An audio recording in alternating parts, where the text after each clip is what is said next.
दोस्तों नमस्कार। जब किसी व्यक्ति को मजिस्ट्रेट के द्वारा धारा 144 के तहत अपनी पत्नी, संतान, माता पिता को भरण पोषण के लिए आदेश दिया गया था, यदि उस व्यक्ति की परिस्थितियों में कोई तब्दीली हुई है या परिस्थितियां परिवर्तित हुई है, अर्थात वह व्यक्ति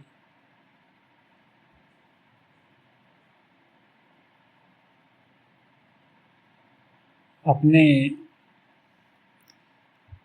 जो भी कमाई कह सकते हो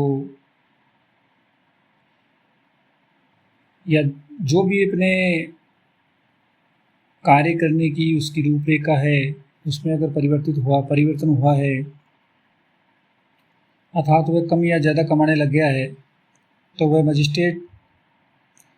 उस व्यक्ति की परिस्थितियों जो परिवर्तित हुई है, यदि वह साबित हो जाती है, तो वह मजिस्ट्रेट भरण पोषण की राशि अर्थात भरण पोषण के लिए जो भत्ते में राशि दी जा रही थी उसमें परिवर्तन कर सकता है। भारतीय नागरिक सुरक्षा संहिता BNSS 2023 की धारा 146 146 जिसके अंतर्गत भत्ते में परिवर्तन के बारे में बताया गया है। धारा 146 भत्ते में परिवर्तन 146 की उपधारा 1 के अंतर्गत धारा 144 के अधीन भरण पोषण या अंतरिम भरण पोषण के लिए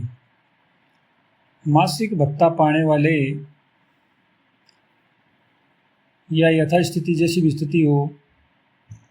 अपनी पत्नी, संतान, पिता या माता को भरण पोषण या अंतरिम भरण पोषण के लिए मासिक भत्ता देने के लिए उसी धारा के अधीन आदिष्ट किसी व्यक्ति की परिस्थितियों में तब्दीली साबित हो जाने पर मजिस्ट्रेट यथास्थिति जैसी भी स्थिति हो,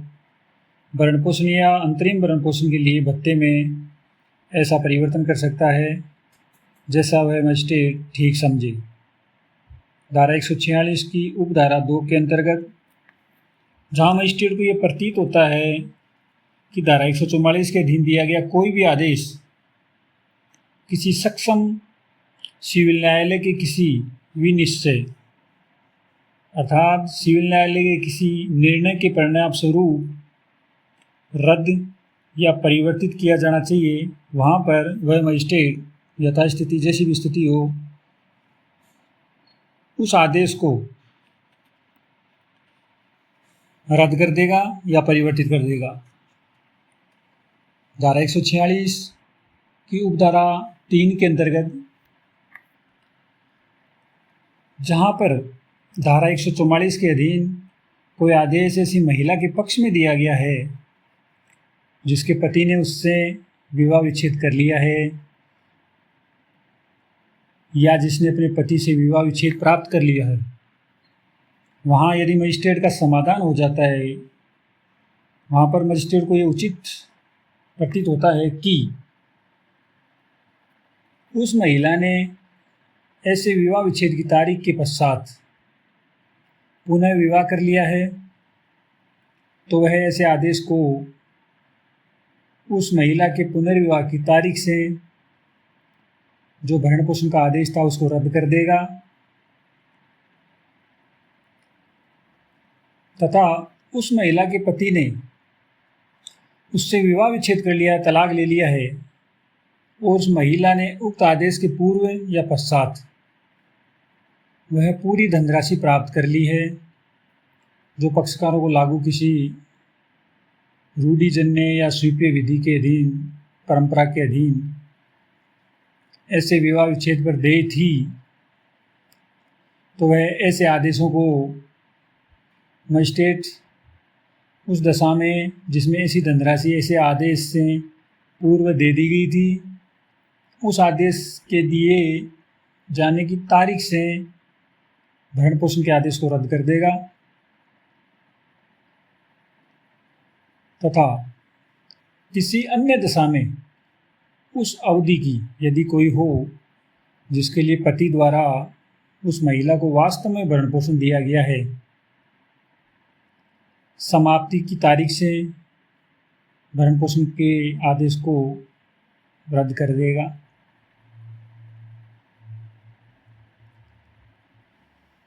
तथा